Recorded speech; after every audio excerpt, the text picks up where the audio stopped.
லிங்கம் வாஸ்து அன்பர்கள் அனைவருக்கும் சிவசரணனின் அன்பான வணக்கங்கள்.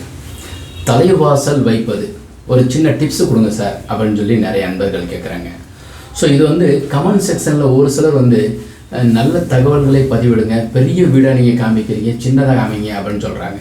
ஸோ இந்த மாதிரி டிப்ஸும் உங்களுக்கு உபயோகரமாக இருக்கும்.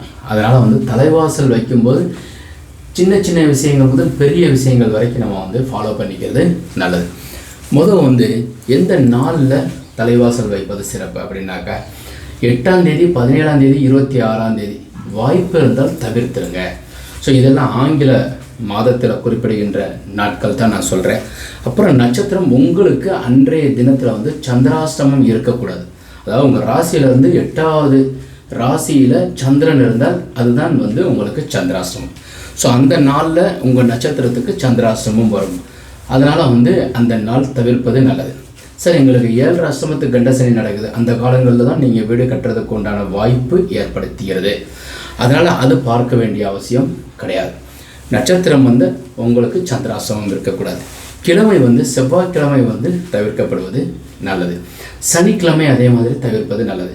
ஒரு சில சமுதாயத்தில் இருக்கிறவங்க பெருமாள் வழிபாடு செய்வாங்க. ஸோ அவங்க சனிக்கிழமை வைப்பாங்க. சௌராஷ்டிராங்கிற ஒரு சமுதாயத்தில் இருக்கிறவங்க சனிக்கிழமை வைப்பது சிறப்பு அப்படின்ற மாதிரி கடைபிடிக்கிறாங்க. ஸோ அவங்களுக்கு சனிக்கிழமை பெருமாளுக்கு உண்டானது குலதெய்வமாக வச்சுருக்கிறவங்களுக்கு சிறப்பு. ரெண்டாவது, தலைவாசல் வைக்கும் இடம் முதல் தேர்ந்தெடுத்துக்கணும். தலைவாசல் வச்சதுக்கப்புறம் எடுக்கிற மாதிரியாக இருக்கக்கூடாது.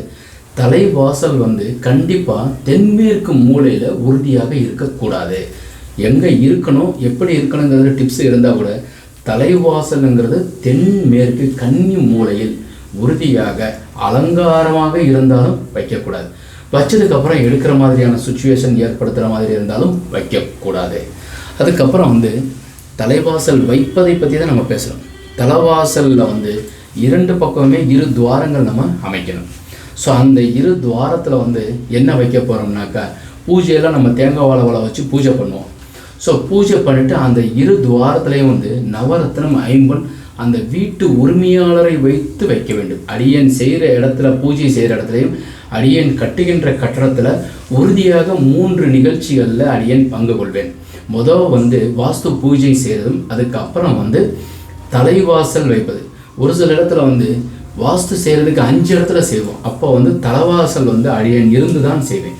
ஸோ அப்போ இந்த நவரத்னம், ஐம்பொன் வைக்கிறது, அப்புறம் நிலை தூக்கி வைக்கும்போது பக்கத்தில் இருந்து பார்த்துக்குவேன். அதனால் 2 துவாரம் அமைப்பது சிறப்பு. நவரத்ன ஐம்பொன் ஒரு பக்கம் நவரத்னமும் இன்னொரு இடத்துல ஐம்பொன்னும் உள்ளே வச்சுட்டு கட்டையை வச்சு நல்லா உள்ளே இறக்கிறோம். இது ஏன் வைக்கிறோம் அப்படின்னாக்கா, அந்த வாழையடி வாளியாக அந்த வீட்டில் இருக்கிறவங்களுக்கு பொன் நகை, பொன் ரத்தினங்கள், ரத்தின கற்கள் மேலே ஒரு துணியில், மஞ்சள் துணியில் நவதானியம் வச்சு, வெத்தலை பாக்கு வச்சு, காசு 1 ரூபா 5 ரூபா காசு வச்சுட்டு கட்டி மேலே கட்டிடுவாங்க. ஸோ தானியங்கள் எல்லாம் கிடைக்கணுங்கிறதுக்காக தலைவாசல் மேலே நவதானியம் கட்டப்படும். கீழே இருந்து கிடைக்கிறது தான் நவரத்னங்கள். ஸோ வைரமுங்கிறது கீழே கரியாக இருந்து ரொம்ப நாள் உள்ளே அமைக்கி மேலே வரும்போது அது வைரக்கல்லாக மாறுது. அதனால் உங்கள் நீங்கள் நவரத்னமும் ஐம்பொன் வைக்கும்போது அது அந்த நிலையில் 2 பக்கமுமே 2 தேவதைகள் இருப்பாங்க. காயத்ரி, சாவித்ரி, சரஸ்வதி, இவங்க 3 பேருமே உங்கள் நிலையில் ஆவானம் எப்போ ஆவாங்கன்னு தலைவாசல் வைத்த உடனே ஆகும். அதனால தான் தலைவாசலில் நின்று பேச வேண்டாம், நல்லது மட்டுமே பேச வேண்டும் அப்படின்னு. ஸோ நம்ம போயிட்டு வர்றோம் அப்படின்னு சொல்கிறது நிலையிலேருந்து பேசும்போது அது அப்படியே ஆகட்டும்னு சொல்கிற தேவதைகள் 2 இருப்பார்கள். அதனால் தலைவாசல் வைப்பது எக்கச்சக்கமான சிறப்பு சக்தி வாய்ந்தது. அப்புறம் தலைவாசல் 2 துவாரம் அமைக்கணும். தலைவாசலில் நாகாபரணம் அடிப்பாங்க. அப்படின்னா என்னதுன்னா, தலைவாசலில் கீழே நாகாபரணம் இந்த பாம்பு மாதிரி இருக்கும். நீங்கள் பார்த்துருப்பீங்க, நான் படத்தில் கூட காமிக்கிறேன். அந்த மாதிரி அடிச்சுட்டோம்னாக்கா தீய சக்திகள் வீட்டுக்குள்ளே வராது. இப்போ நீங்கள் நிலை வைக்கிறவங்களா இருந்தால் கண்டிப்பாக அது மாதிரி வைங்க. ஸோ அது எப்படின்னாக்கா, நாகாபரணம் அடிக்கிறதுனால உங்களுக்கு என்ன பயன்னாக்கா, தீய சக்திகள், கெட்ட மனிதர்கள் உங்கள் வீட்டுக்குள்ளே வரமாட்டாங்க. ஸோ நம்ம ஒவ்வொரு விளக்கங்களாக பார்த்துக்கிட்டே வர்றோம். இப்போ 5வது பாயிண்ட் என்ன அப்படின்னு சொல்லி பார்த்தீங்கன்னாக்கா, அப்புறம் நிலையை நல்லா தண்ணி விட்டு, மஞ்சள் தண்ணி விட்டு நல்லா தலைவாசலை கழுவிட்டோம். அதுக்கப்புறம் அந்த நிலையில் மாவிளை தோரணம் கட்டிட்டு தலைவாசலில் நிலையில் பெரிய மாலை வாய்ப்பு இருந்தால் போடுங்க. அப்படி இல்லைனாக்கா கதம்பமோ, பூவோ, சம்பங்கியோ கண்டிப்பாக போட்டுடணும். அப்புறம் சந்தன குங்குமம் நிலையில் வச்சிடணும். தலைவாசலோட உறுதியாக தொலை நிலை வைக்கணும். அப்படி இல்லைன்னா எல்லா நிலையும் அடியன் பண்ணுற இடத்துல என்ன செய்வேன்னா எல்லா நிலையும் மொத்தமாக வச்சு பூஜை பண்ணிடுவோம். எல்லா நிலைக்கும் உடச்சி ரெடி பண்ணி வச்சுருவோம். தலைவாசலில் மட்டும் கிளாம்பு வைப்பது கிடையாது. என்ன காரணம்னாக்கா நிலையை வைக்கும்போது அவங்க ஏதோ ஒரு கீறிடும். ஸோ கீழே ஒரு சிலர் வந்து நிலையை படுக்க போட்டு பூஜை பண்ணுறவங்க இருக்காங்க, தூக்கி வச்சு பூஜை பண்ணுவாங்க. அடியன் செய்கிறது வந்து நிலையை தூக்கி நிப்பாட்டி வச்சு தான் பூஜை பண்ணுவேன். அந்த நிலையை கூட நான் இப்போ வந்து உங்களுக்கு வீடியோவில் காமிக்கிறேன் எப்படி பூஜை பண்ணுறோன்ட்டு. அப்போ நிலையை வச்சுட்டு சந்திரகுமம் வச்சு நிலையை மாலையை போட்டுட்டு கீழே வந்து வாழை இலையோ அந்த கன்னி மூலையிலையோ கிழக்க பார்த்து அமைச்சிட்டு தேங்காய், வாழைப்பழம், சூடம்பத்தி, சாம்பிராணி, எலுமிச்சம்பழம் எல்லாம் வச்சு எப்போவும் பூஜை பொருட்களை வச்சுட்டு சாம்பிராணி வாய்ப்பு இருந்தால் போடுங்க, இல்லைன்னா கம்ப்யூட்டர் சாம்பிராணி ஏற்றிட்டு பத்தி ஏற்றிக்கோங்க. இது மாதிரி வச்சு பால் கண்டிப்பாக வேணும், தேன் வேணும். ஏன்னாக்கா நிலையை தூக்கி வச்சதுக்கப்புறம் வந்து அதில் ஆவாகனம் ஆகியிருக்கவங்களுக்கு வந்து அபிஷேகம் செய்வதற்காக நிறைகுடம் நீர் வேணும். ஸோ கண்டிப்பாக வந்து உங்கள்கிட்ட பித்தளையிலையோ இல்லைன்னாக்கா வெள்ளிலையோ குடம் இருந்தால் கொண்டு வாங்க.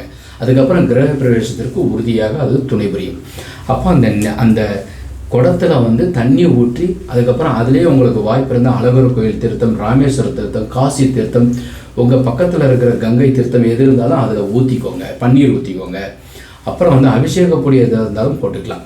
அதுக்கப்புறம் வந்து உள்ளுக்குள்ளே ஒரு எலுமிச்சம்பழம், ₹1 காசு போட்டுக்கோங்க. இதெல்லாம் குடத்தில் போடுறது. அப்புறம் அதெல்லாம் ஊற்றிட்டு அதுக்கப்புறம் வந்து தீபார்த்தனை எல்லாம் காமிக்கிறது. இது முக்கியமாக வந்து யார் செய்யணும்னாக்கா கண்டிப்பாக தேங்காய் உடைக்கிறது வந்து ஆசாரி தான் செய்யணும். அதற்கு அடுத்து வந்து அந்த மேஸ்திரி அல்லது கொத்தனார், அப்புறம் இன்ஜினியர் வாய்ப்பு இருந்தால் அவங்க பண்ணலாம். அடியன் செய்கிற இடத்துல அடியனே பண்ணிடுவேன். அதுக்கப்புறம் தான் கூட பக்கத்தில் இருக்கிறவங்கள வச்சு செய்ய சொல்கிறது. அடியன் ஆச்சாரியன், அதனால் நானே செய்கிறது வழக்கம். எங்கே பூஜை பண்ணாலும் அடியன் பண்ணிடுவேன். அப்புறம் வந்து அந்த இதெல்லாம் எடுத்து வச்சு பூஜை பண்ணிவிட்டு நவரத்னம் ஐம்பன் உள்ளே வச்சுட்டு அந்த குச்சி வச்சு அது வாய்ப்பு இருந்தால் மூங்கில் வச்சு சாத்தணும். நிலையில் வந்து கருங்காலி நிலையோடு சேர்த்து வைக்கிறது, சின்ன பீஸ் உள்ளே ஏற்றுறது வந்து கருங்காலியில் வைக்கலாம். மூங்கில் சூரியனுடையது, தலைவாசல் தேக்கில் இருக்கிறது சிறப்பு. அப்புறம் இலையெல்லாம் போட்டு தேங்காய் வாழைப்பழம் உடைச்சி பூஜை பண்ணிவிட்டு அப்புறம் வந்து அந்த வீட்டு உரிமையாளரை வந்து பிடிக்க சொல்லிடணும். நிலையை பிடிக்க சொல்லிவிட்டு 5 பேர் 7 பேர் 9 பேர் உறுதியாக இருக்கணும். அவங்கள பரிவட்டம் கட்டி வந்து நிலையை வந்து அவங்கள வீட்டு உரிமையாளருக்கு பரிவட்டம் கட்டிக்கிறது சிறப்பு. அந்த மனைவியானவங்களுக்கு மாலை அணிஞ்சிக்கிறது சிறப்பு. அப்புறம் நிலையை வந்து அவங்கள எல்லாருமே பிடிக்க சொல்லிட்டு லைட்டாக கொஞ்சம் நகட்டி கொடுத்தா போதும். அதுக்கப்புறம் வந்து அந்த நிலையை வந்து நிலை ஸ்தானத்திற்கு தேர் ஸ்தானத்துக்கு வருதுன்னு சொல்கிறோம் இல்லையா, தேர் நிலைக்கு வந்துருச்சுன்னு சொல்கிறோம் இல்லையா, அது மாதிரி நிலைக்கு உண்டான இடத்துல கொண்டு வந்துடணும். ஸோ அதை எங்கிட்டு பார்க்கணும்னா அந்த ஒரு நூல் ஈசானமுடைய பார்த்து தலைவாசல் அமைக்க வேண்டும். இதுதான் வந்து நிலைக்கு வந்துடுச்சு. இப்போ கிழக்க பார்த்த வீடு, வடக்க பார்த்த வீடு அப்படின்னு எடுத்துக்கோங்களேன். ஈசான மூலையில் மட்டுமே தலைவாசல் இருப்பது சிறப்பு. மேற்க பார்த்த வீடாக இருந்தால் வடமேற்கு வாயு மூலையில் இருப்பது சிறப்பு. தெற்க பார்த்த வீடாக இருந்தால் அக்னி மூலையில் இருப்பது சிறப்பு. இதெல்லாம் தலைவாசல் மட்டுமே நம்ம குறிப்பு பார்த்துட்ருக்கோம், டிப்ஸ் பார்த்துட்ருக்கோம். அப்புறம் அந்த நிலையை வச்சதுக்கப்புறம் வந்து அதில் வந்து இந்த பால், தேன், அதுக்கப்புறம் உள்ள பஞ்சகவியம் இருந்தால் ஊற்றிட்டு நிறைகுடம் நீங்கள் கொண்டு வந்த தண்ணியை அதில் ஃபுல்லாக நிலை 2 பக்கமே ஊற்ற சொல்லிடுறோம். வந்திருக்கிறவங்களுக்கு விருந்தாளிகளோ இல்லை உங்கள் உறவினர்களையும் கூப்பிட்டுருப்பீங்க, எல்லாரையுமே ஊற்ற சொல்லிவிட்டு சந்தன குங்குமம் வச்சுட்டு அப்புறம் முக்கியமாக தீபாரதனை வந்து வீட்டு உரிமையாளர்கள் தலைவாசலை காமிக்கணும். காமிச்சதுக்கப்புறம் வந்து வலது கால் வச்சு அந்த நிலைக்கு உள்ளே வர்றது. இதுதான் தலைவாசல் அமைக்கும் விதிமுறை. அப்புறம் உள்ளே வந்துட வேண்டியது.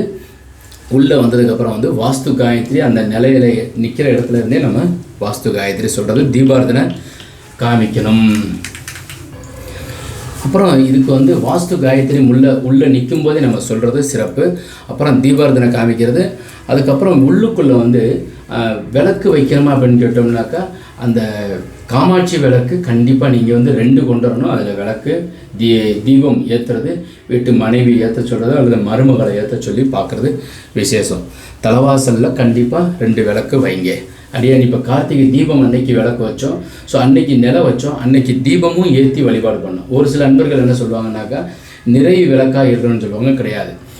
அது வந்து கிரகப்பிரவேசத்திற்கு முன்னாடி தலைவாசல் வைக்கும்போது இந்த மாதிரி வைக்கிறது நல்லது. நிலையை வச்சுட்டு சென்ட்ரிங் போட்டதுக்கு அப்புறமே விளக்கு வைக்கணும். அப்போ வந்து தலைவாசல் வைக்கும்போது உறுதியாக விளக்கு ஏற்றி வழிபடணும். ஒரு சிலர் கிரகப்பிரவேசத்திற்கு தான் ஏற்ற சொல்லியிருக்காங்கன்னு சொல்லி நினைப்பாங்க. அதெல்லாம் கிடையாது. வீட்டுக்குள்ளே சென்ட்ரிங் போட்ட உடனே விளக்கு வைக்கணும். ஸோ தலைவாசலில் விளக்கு, நிலை மாலை நீங்கள் அமைச்சிருக்கிறீங்க. அந்த நிலையில் வந்து வெற்றி வேர் விழாமிச்ச பேரும் நீங்கள் வந்து நிலையில் கட்டணும். அப்புறம் வந்து வந்திருக்கிறவங்களுக்கு உங்களுடைய உறவினர்களுக்கு வந்து இனிப்பு இல்லை தேநீர் ஏதாவது கொடுங்க. அப்புறம் அவங்கள்ட்ட வந்து ஆசீர்வாதம் வாங்கிக்கோங்க. வந்திருக்கிறவங்களுக்கும் தட்சணை கொடுப்பது சிறப்பு. ஸோ அதுக்கப்புறம் வந்திருக்கிறவங்களுக்கு நீங்கள் வந்து தட்சணை கொடுத்துட்டு அப்புறம் அவங்களுக்கு வந்து தேநீர் எல்லாமே கொடுத்து முடிச்சிடுறீங்க. ஸோ இதுதான் வந்து தலைவாசல் வைப்பதற்கு உண்டான ஒரு குறிப்புகளாக எடுத்துக்கலாம். தேவைப்பட்டுச்சுன்னா வேறு ஏதாவது உங்களுக்கு தேவை இருந்தால் என்னுடைய கமெண்ட் செக்ஷனில் நீங்கள் போடலாம். ஸோ இந்த பிளான் போடுறதுக்கு தான் வந்து உங்களுக்கு கீழே நாங்கள் நம்பர்ஸ் கொடுக்குறோம். ஸோ அதை நீங்கள் தொடர்பு கொள்ளலாம். தலைவாசல் வைக்கிறதுக்கு சந்திராஷ்டமம் மாத்திரம் பார்க்கக்கூடாது. சந்திராஷ்டமம் மாத்திரம் பார்த்து நீங்கள் வந்து குறிப்பாக அந்த நாளில் தவிர்க்கணும். மிச்ச நாளில் வந்து நீங்கள் தலைவாசல் வைக்கலாம். ஸோ வேறு ஏதாவது தகவல் தேவைப்பட்டால் என்னுடைய கமெண்ட் செக்ஷனில் போடுங்க. வாஸ்துல வீட்டில் வசிப்போம், வளமுடன் வாழ்வோம். மீண்டும் நாளை ஒரு அருமையான தகவலுடன் சந்திக்கின்றேன். வணக்கம்.